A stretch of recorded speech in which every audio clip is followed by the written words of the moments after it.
5 perkara jangan sampai diceritakan kepada orang lain, walaupun orang itu adalah istri kita atau orang-orang yang kita cintai. Maka 5 perkara ini jangan siapapun tahu, cukuplah kita dengan Allah saja. Ma'asyiral muslimin yang dimuliakan Allah Azza wa Jalla, apa saja 5 perkara itu? Nanti kita akan bahas satu persatu. Yang pertama, yang tidak boleh diceritakan kepada orang adalah dosa kita sendiri. Ingat, jangan pernah menceritakan dosa kita sendiri. Makanya Nabi SAW ketika ditanya soal apa itu dosa, maka Nabi SAW mengatakan, al-ithmu ma haka fi sadrika wa karihta an yattali'a alaihi nas. Dosa itu adalah yang disembunyikan pada dada setiap manusia, dan kalau diketahui dia tidak suka. Makanya kenapa orang yang menceritakan dosanya itu sangat besar dosanya di hadapan Allah Subhanahu wa taala. Dalam hadis Abi Hurairah radhiyallahu an yang disepakati Bukhari dan Muslim, Nabi SAW bersabda, kullu ummati mu'afan illal mujahirin. Setiap umatku dimaafkan, kata Rasul, kecuali orang-orang yang terang-terangan dalam bermaksiat. Kemudian Nabi SAW menjelaskan siapa mujahirin itu. An ya'mala ar-rajul bil-laili amalan thumma yusbiha wa qad satarahu Allah fayaqulu ya fulan amiltul barihata kadha wa kadha wa qad bata yasturuhu rabbuhu wa yusbihu yakshifu sitrallahi anhu. Kata Nabi SAW, terkadang ada seseorang yang telah berbuat dosa di malam hari, kemudian Allah Subhanahu wa taala tutupi dosanya. Tiba-tiba kemudian ketika di pagi hari, padahal Allah Subhanahu wa taala sudah menutupi dosanya, dia pun mengatakan, wahai fulan, sesungguhnya aku telah melakukan ini dan itu. Padahal Allah sudah menutupi dosanya di malam hari. Dia sendiri yang membuka penutup aib yang Allah tutupi padanya. Lihat bagaimana Nabi SAW mengancam siapapun yang menceritakan dosanya sendiri, maka dia tidak akan pernah dimaafkan. Kenapa demikian? Pertama, karena dia tidak mengindahkan larangan Nabi SAW. Rasul melarang tidak boleh menceritakan dosanya sendiri. Dia pula menceritakan dosanya. Yang kedua, tidak bersyukur. Allah Subhanahu wa taala sudah menutupi dosanya di malam hari, dia ceritakan pula di pagi hari, atau sebaliknya. Allah tutup dosanya di pagi hari dan siang hari diceritakan pula di malam hari. Kan tidak bersyukur namanya. Yang ketiga, dia sedang menentang, menampakkan penentangannya secara terang-terangan gitu ya. Padahal apabila kita melihat kemungkaran di depan kita saja, kita disuruh untuk mencegahnya. Apalagi kemungkaran itu dilakukan oleh kita sendiri. Harusnya kan dicegah. Kemungkaran orang saja sudah dicegah gitu ya. Kemudian hakikatnya dia sedang merendahkan dirinya. Gimana tidak merendahkan dirinya? Karena perbuatan dosa itu kehinaan. Dia sedang menghina dirinya. Bahayanya adalah apabila dia menceritakan dosanya kepada orang lain itu, dikhawatirkan orang itu mengikuti dosanya. Atau boleh jadi dia merasa bangga dengan dosanya sehingga perlu diceritakan kepada orang.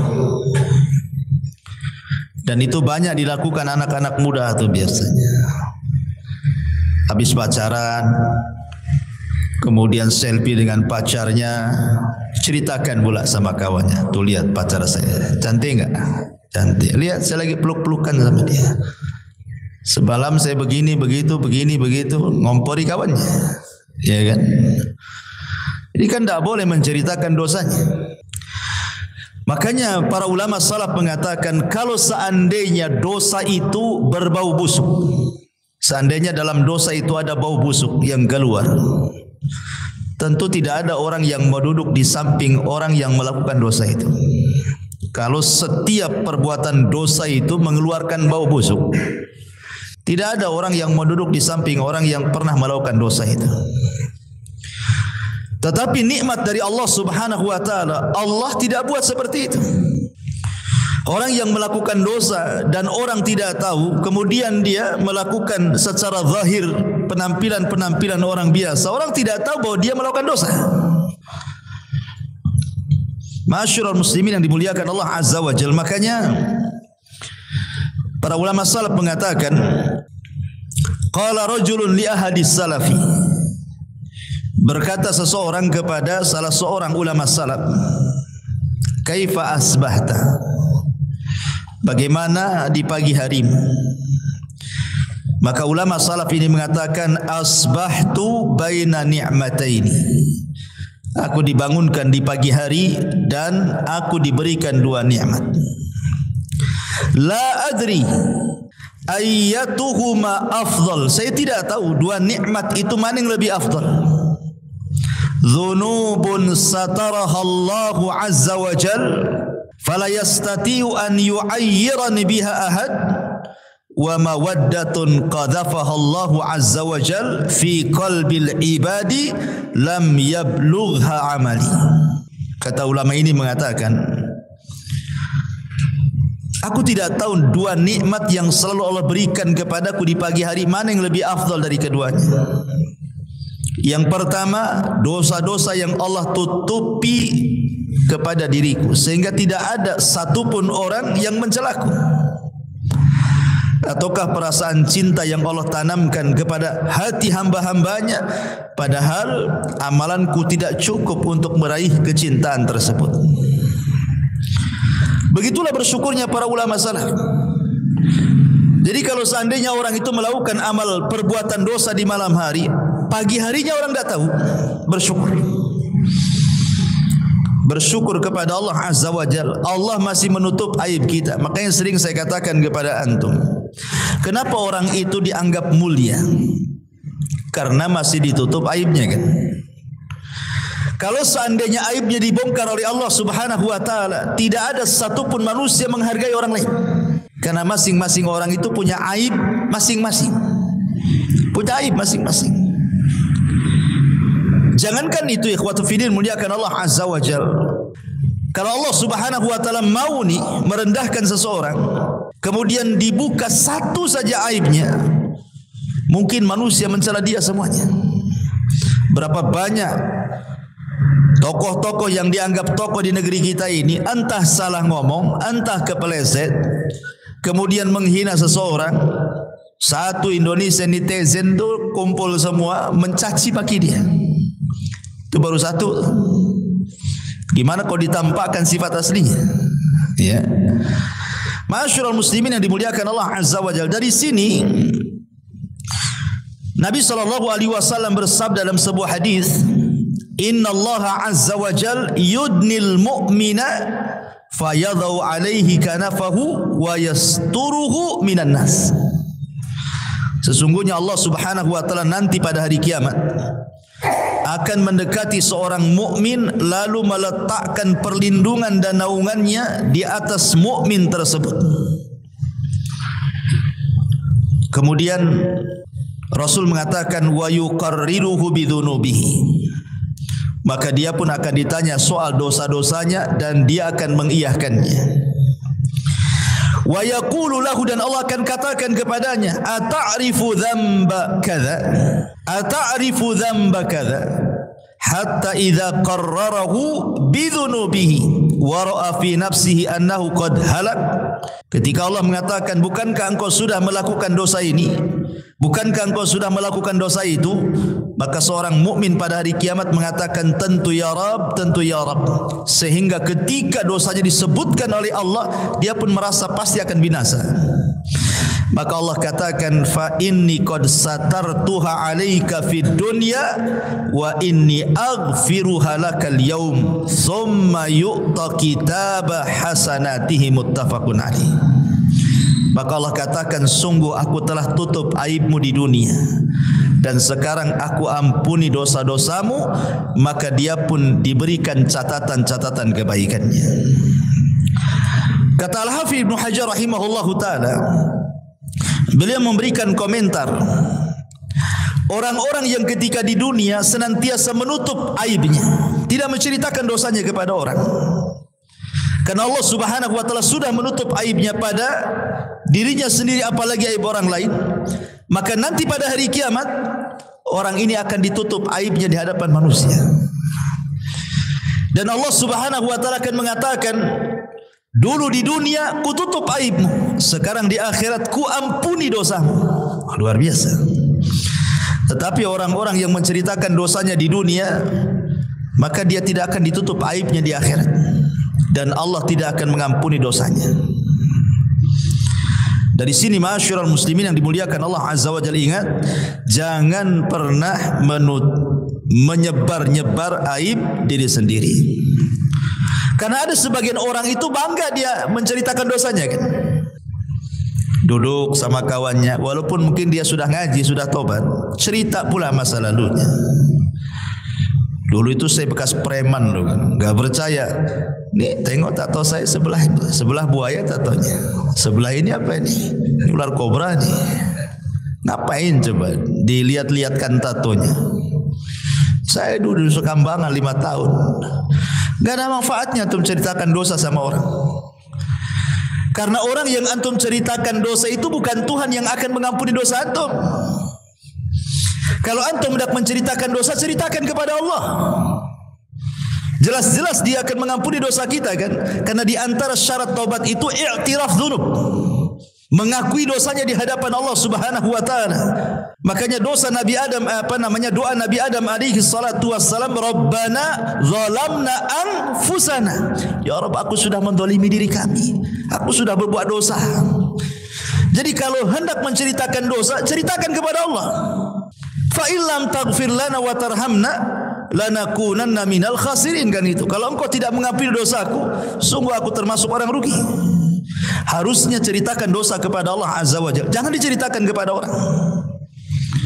Kecuali kalau seandainya menceritakan dosa itu ada maslahatnya, ada kemaslahatannya. Seperti umpamanya dalam persidangan gitu kan. Mau tidak mau kan harus menceritakan gitu ya. Tetapi kalau tidak ada maslahatnya, tidak boleh untuk menceritakan dosa itu.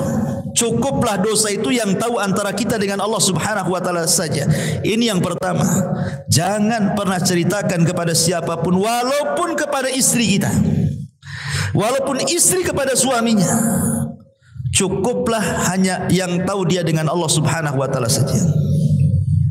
Saya contohkan satu kisah. Di zaman Umar bin Khattab radhiyallahu anhu, di zaman Umar bin Khattab radhiyallahu anhu, ada seorang laki-laki menceritakan kisahnya di hadapan Amirul Mukminin dan mengatakan, inna ibnatali kanat wudiat fil jahiliyah fastakhrajtuha qabla antam. Ya Amirul Mukminin, dulu aku punya anak perempuan. Kita tahu kebiasaan orang jahiliyah, tidak suka punya anak perempuan, pasti dikubur hidup-hidup. Maka dia mengatakan, ya Umar, ya Amirul Mukminin, saya pernah memiliki satu anak perempuan di masa jahiliyah. Kukuburkan dia karena malu. Tapi aku kasihan karena dia menangis dalam kuburan itu. kuselamatkan dia. Akhirnya hidup pula lah anak perempuanku itu.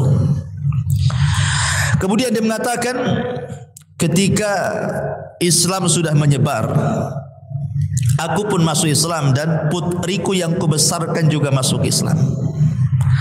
Falamma aslamat asabat haddan min hududillah. Masalahnya, ketika putriku sudah masuk Islam, dia pula melanggar aturan Islam sehingga harus terkena had dari had-had Allah Subhanahu wa taala. Dia berzina, harusnya kan dirajam.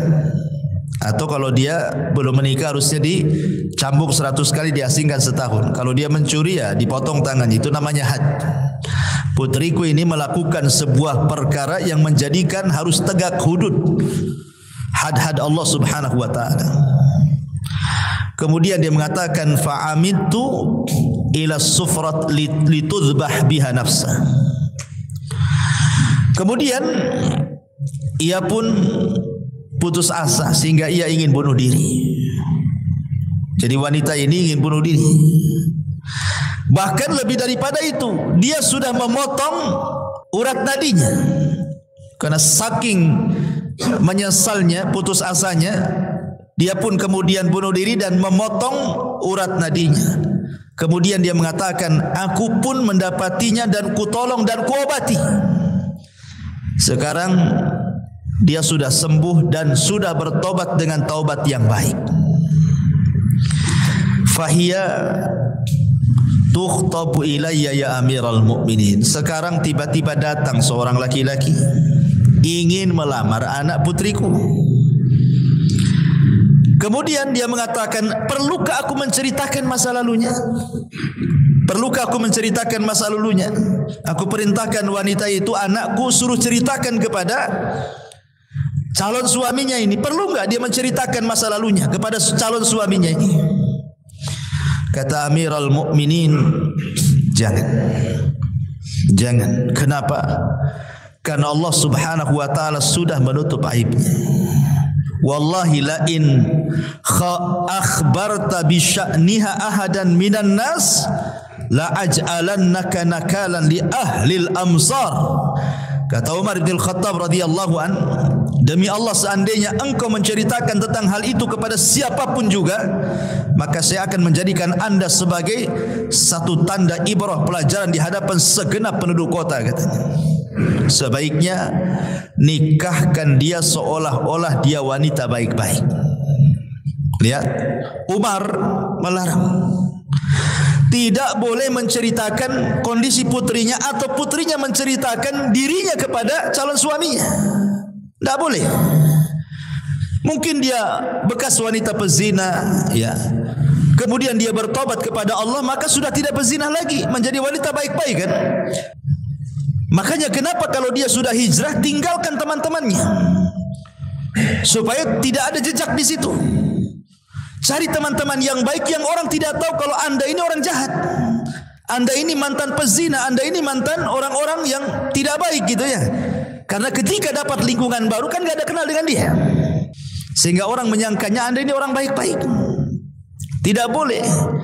Bahkan ada satu kisah itu, ada seorang istri karena terbebani dengan dosa masa lalunya, diceritakan kepada suaminya, habis diceritakan ditalak pula sama suaminya. Dia merasa terbebani karena dulu dia pernah berzina. Dapat pula suami yang soleh, dia nggak enak dengan suaminya yang baik itu, terbebani dengan dosanya. Akhirnya ceritakan pula karena ingin jujur, kononnya begitu. Malah suaminya marah, akhirnya diceraikannya. Kan itu. Tidak semua jujur itu membawa kebaikan, kan? Cukuplah antara anda dengan Allah saja. Allah sudah tutup aibnya, selesai, sudah.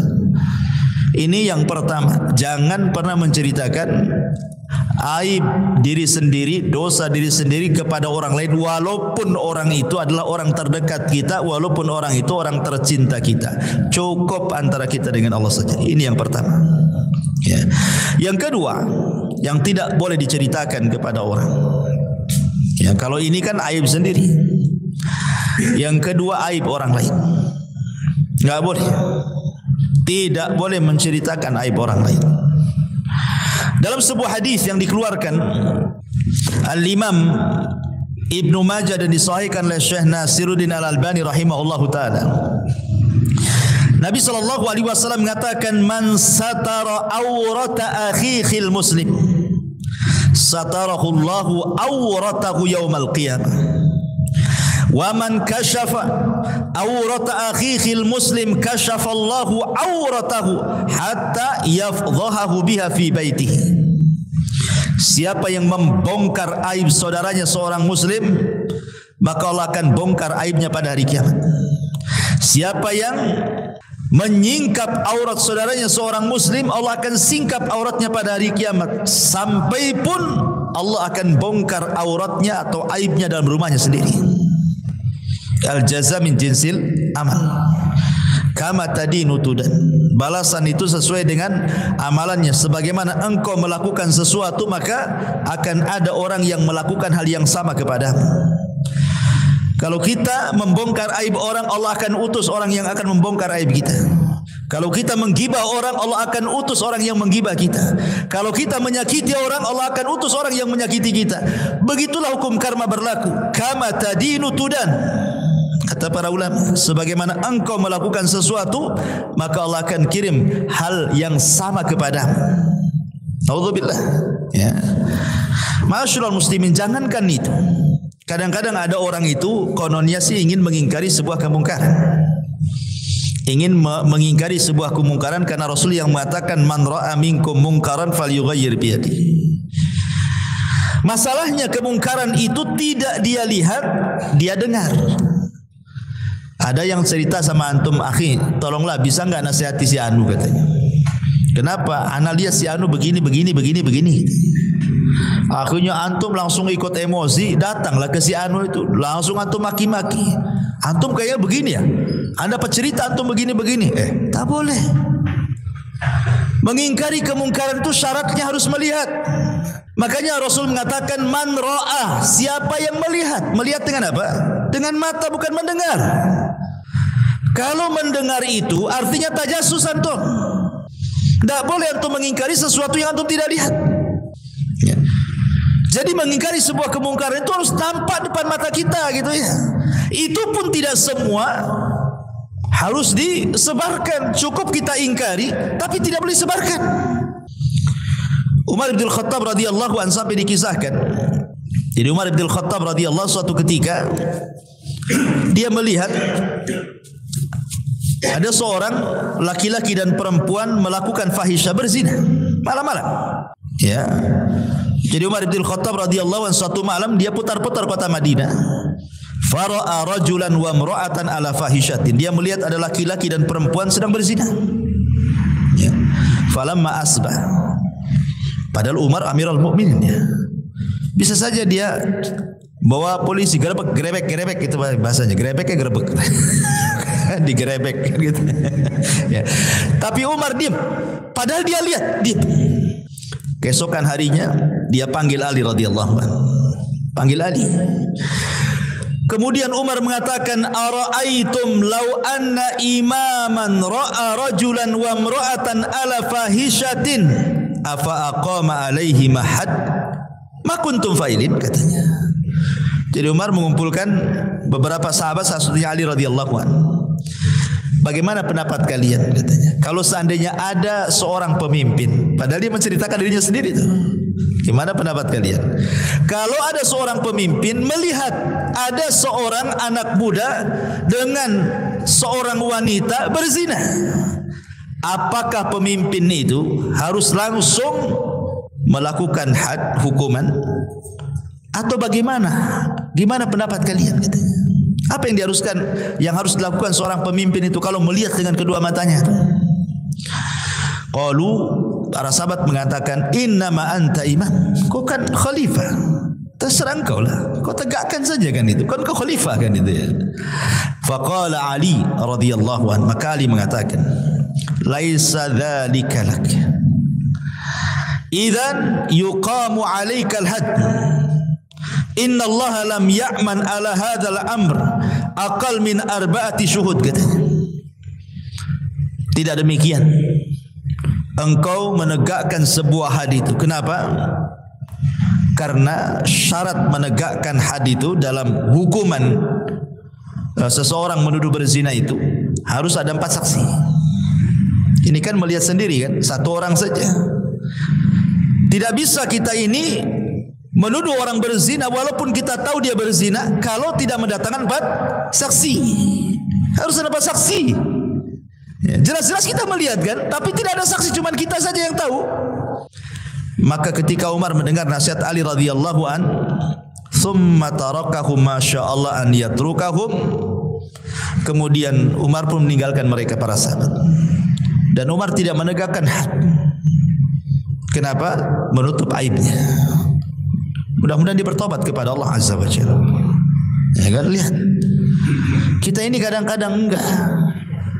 Melihat kawannya sedang bermaksiat di mana gitu, antum nampak gitu.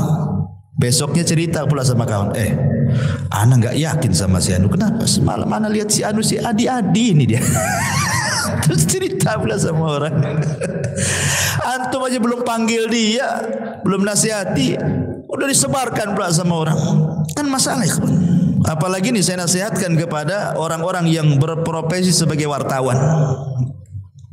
Terkadang kan menceritakan aib orang, dimuat di koran-koran, dimuat di berita-berita kan. Kalau pakai inisial si A, si B, mungkin orang tak paham. Kadang-kadang disebut nama, ya disebut alamat pula, tahu rumahnya. Ikhwan, kadang-kadang maksiatnya tidak seberapa, tapi ketika satu Indonesia tahu dia punya penyakit jantung, mati dia. Kadang-kadang nggak bisa kita main sebar-sebar berita itu. Makanya saya sayangkan acara-acara televisi kadang-kadang kan menguak para selebriti sampai ke masalah-masalah aib loh diberitakan. Masalah aib perceraiannya dia liput, perselingkuhannya, anak zinahnya, macam-macam loh. Alhamdulillah juga. Dia tidak malu, tidak boleh kita menceritakan orang itu.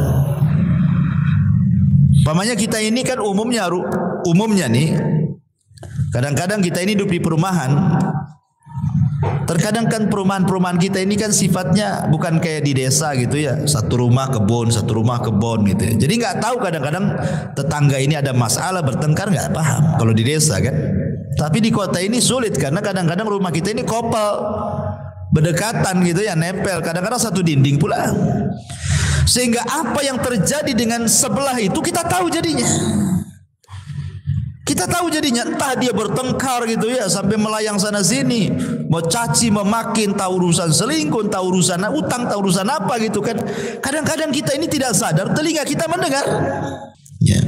Makin nasihat kepada para ummahat, para ibu-ibu, karena bapak-bapak kan gak peduli dengan perkara-perkara orang biasanya kan.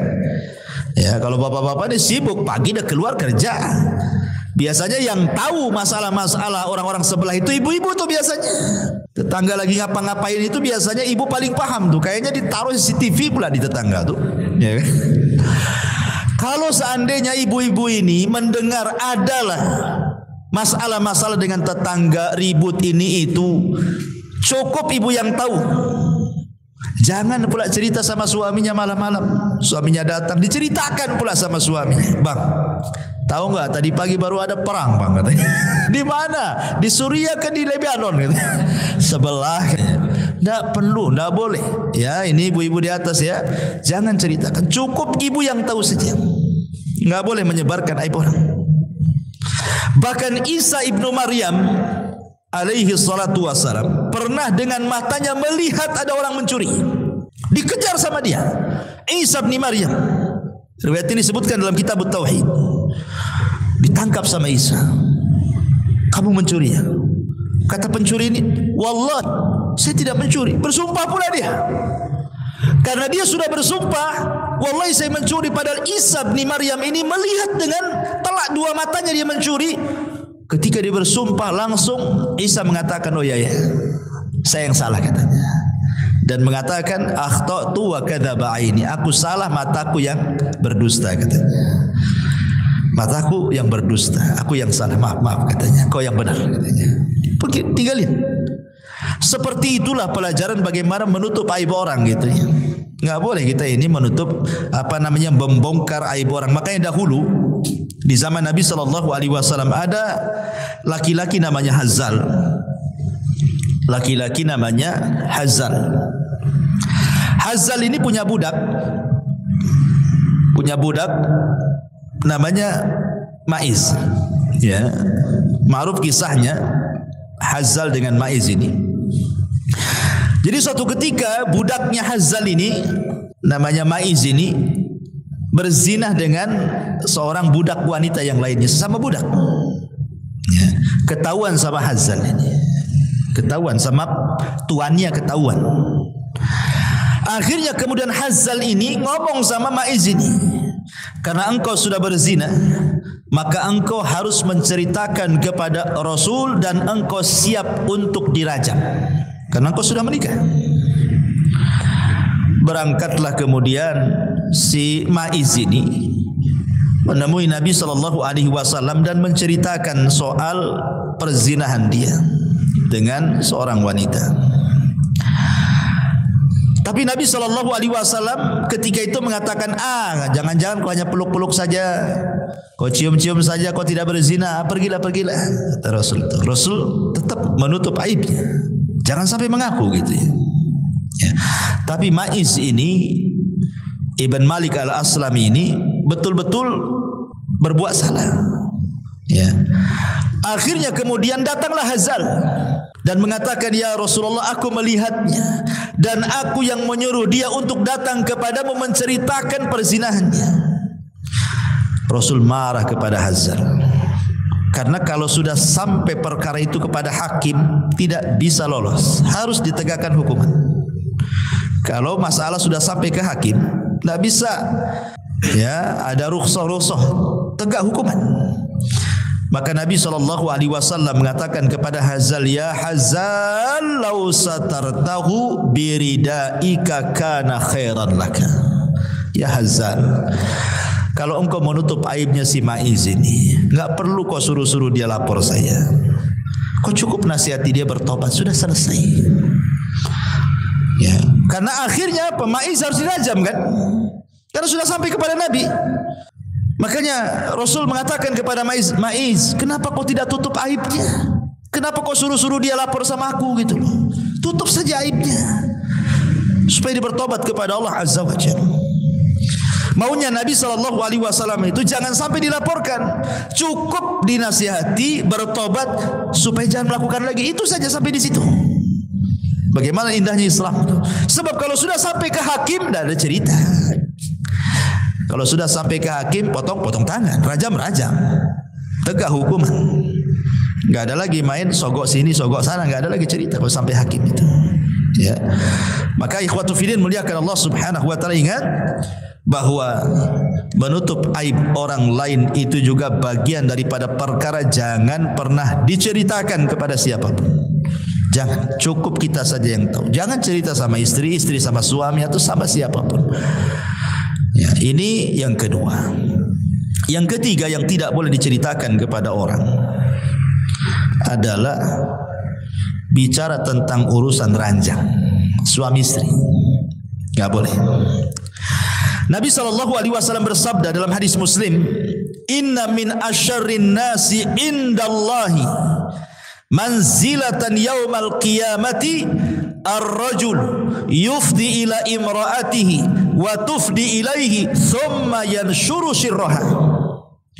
Sesungguhnya manusia yang paling jelek kedudukannya di sisi Allah pada hari kiamat adalah seseorang yang menggauli istrinya dan istri menggauli suaminya, kemudian suami menyebarkan rahasia istrinya atau sebaliknya. Wanita atau laki-laki yang menyebarkan aib masing-masing ini adalah seburuk-buruk manusia di hadapan Allah. Jangan ceritakan soal urusan ranjang bagi yang sudah punya suami, bagi yang sudah punya istri. Kalau tidak punya suami, tidak punya istri, apa yang boleh diceritakan?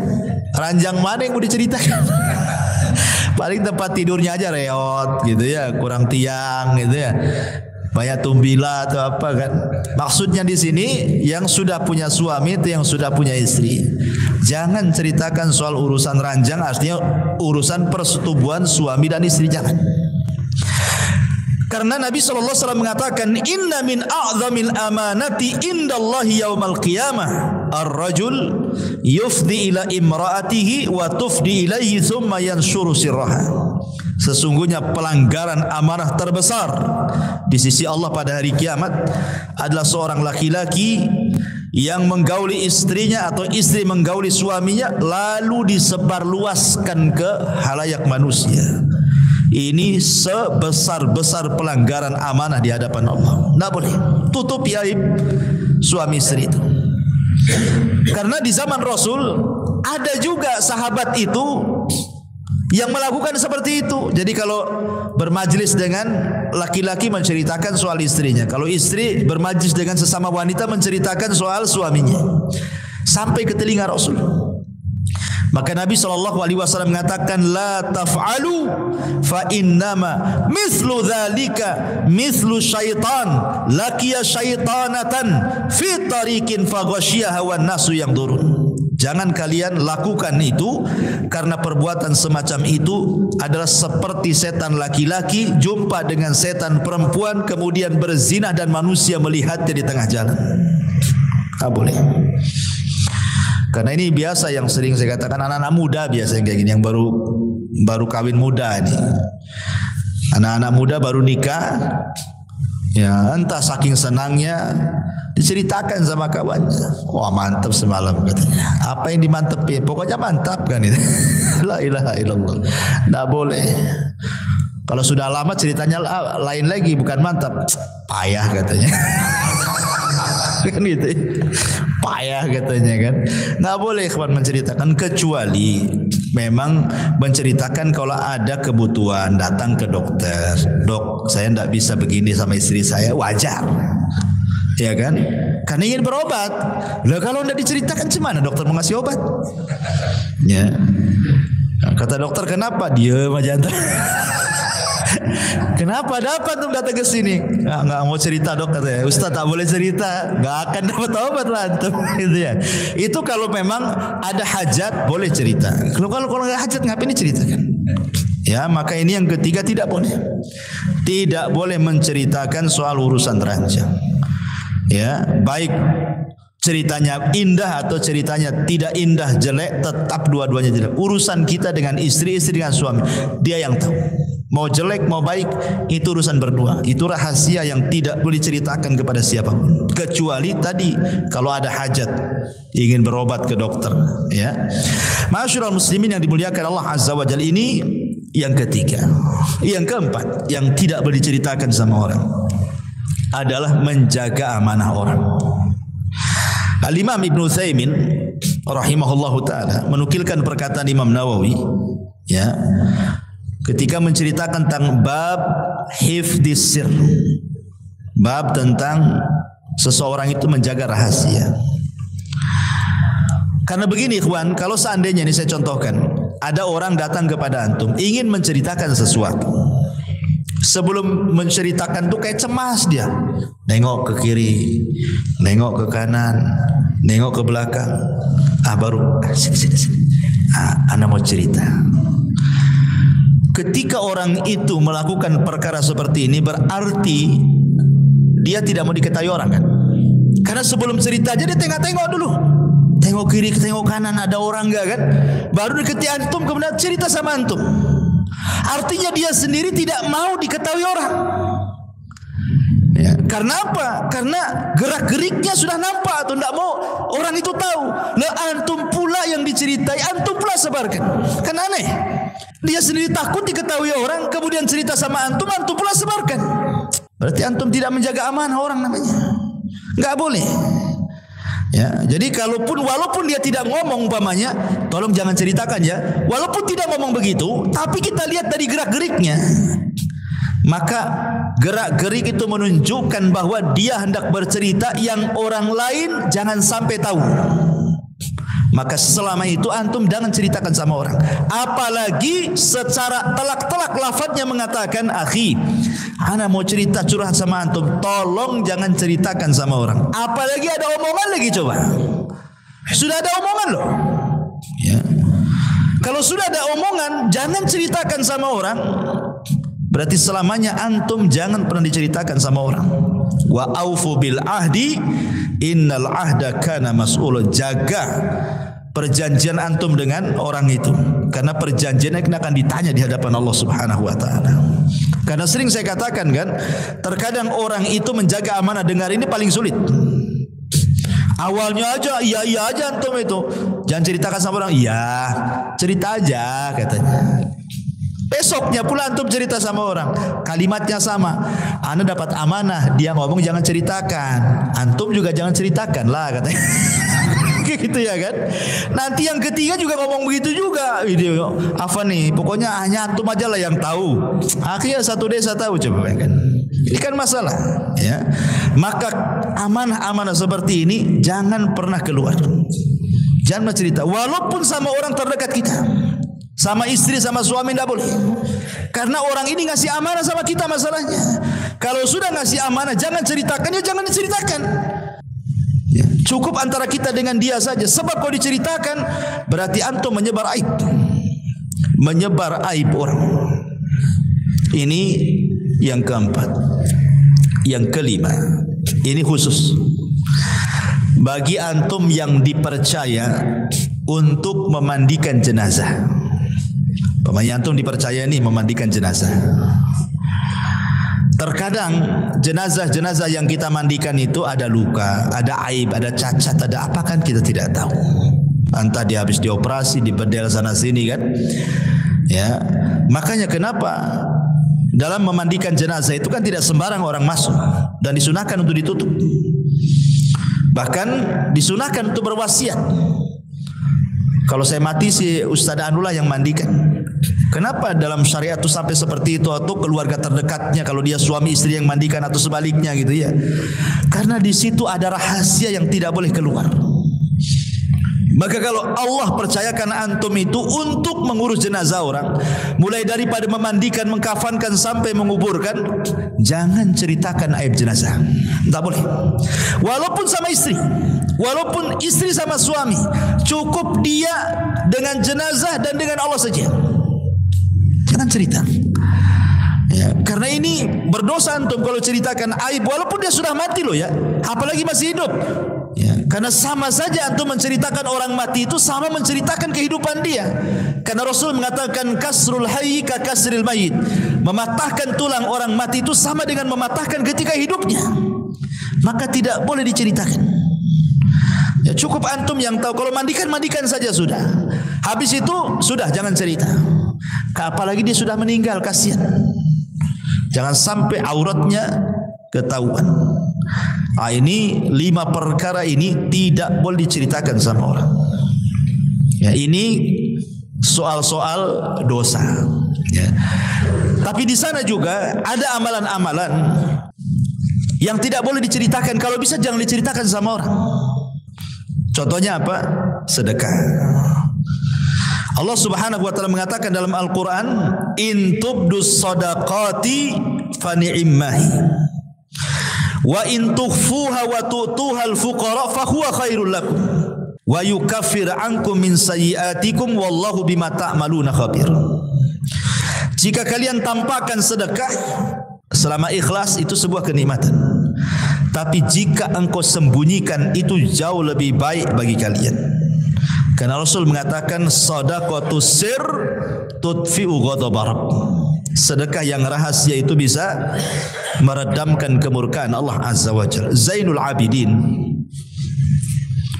dia kalau sedekah malam-malam, ketahuannya adalah ketika dia meninggal. Penduduk Madinah itu baru ketahuan siapa yang setiap malam meletakkan 1 karung gandum setiap habis di rumah-rumah fuqara wal masakin itu. Ketahuannya setelah Zainul Abidin meninggal. Hilang, tidak ada lagi di rumah fuqara itu gandum-gandum itu. Padahal mereka mencela selama hidupnya bahwa Zainul Abidin itu orang kaya tapi tak nampak sedekah gitu. Ketika sudah meninggal tahu bahwa dia pula yang bersedekah. Nah, itu kan kadang-kadang suudzon sama orang. Ya kan? Masa orang kaya enggak sedekah? Antum tidak tahu, mungkin tidak sedekah di sini, mungkin disedekah di sana. Karena antum tidak tahu. Antum sebelah kaya tak ada masuk ke Al-Fajri, nama antum di sini. Ya. Nggak mungkin lah cerita-cerita sama antum. Boleh jadi dia ke Jabal Uhud sedekahnya karena nggak mau sama antum. Kan gitu ya. Kita nggak tahu, berhusnudzan saja sama orang itu. Gak mungkin juga kan itu bercerita-cerita, karena memang sedekah juga amalan-amal yang baik. Kemudian yang kedua, sholat malam. Sholat malam itu kalau bisa jangan ada orang tahu. Dan biasanya sholat malam itu memungkinkan orang tidak tahu kan, lagi orang lagi tidur kan. Makanya sebaik-baik sholat setelah sholat wajib itu sholat malam, karena mendekati keikhlasan. Bahkan bisa sholat malam itu orang terdekat saja tidak tahu. Istri antum yang satu kamar dengan antum bisa tidak tahu, antum pura-pura bangun wudu, masuk kamar lain sholat, balik lagi, kan gitu ya. Juga seperti itu, atau berzikir. Ya, dan banyak amalan-amalan secara umum. Kalau amalan-amalan sholat itu memang disunahkan untuk disembunyikan. Makanya Zubair bin Awam pernah saya katakan di sini mengatakan, man istata'a minkum, barang siapa yang mampu melakukan di antara kalian amal saleh gitu ya, maka lakukan. Maksudnya khib'un min amali saleh, amal saleh yang disembunyikan antara anda dengan Allah saja yang tahu, maka lakukanlah. Karena penting ya menyembunyikan amalan itu. Salah satunya adalah fungsinya ketika kita mendapatkan musibah, kita bisa bertawassul dengan amalan-amalan itu dengan Allah Subhanahu wa taala untuk dikeluarkan dari musibahnya. Wallahu a'lam bishawab. Ikhwan, ini hanya nasihat di bulan Rajab, karena masih bulan Rajab juga, makanya saya lebih pembahasannya untuk meningkatkan amal, ketakwaan, menghindari dosa, karena inilah yang kita harus lakukan selama di bulan Rajab.